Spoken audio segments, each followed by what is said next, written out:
In the last class, we have seen how to solve differential equations of the separable type. In this class, we're going to look at how to solve another kind of differential equations, which may or may not be separable. Sometimes they are, sometimes they're not. Of course, we're going to be interested in the situation where they're not, because then in that case, we cannot use the method of separable equations. And these, of course, are the differential equations which are called the linear. So first of all, let me explain to you what that means.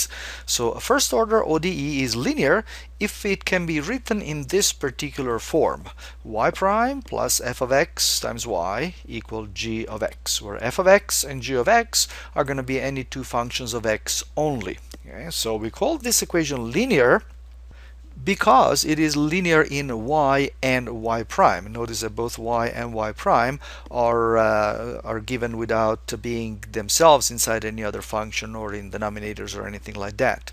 Notice also that I'm assuming that y prime has 1 as a coefficient, so it's not being multiplied by anything else.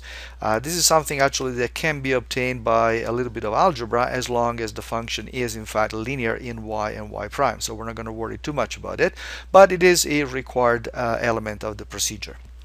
Okay. Now, the solution of this method relies on the use of two standard tricks.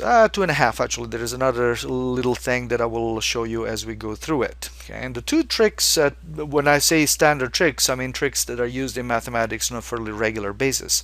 One of them is to recognize certain patterns which are familiar to us and try to reduce our work to those patterns so that we know what to do with them.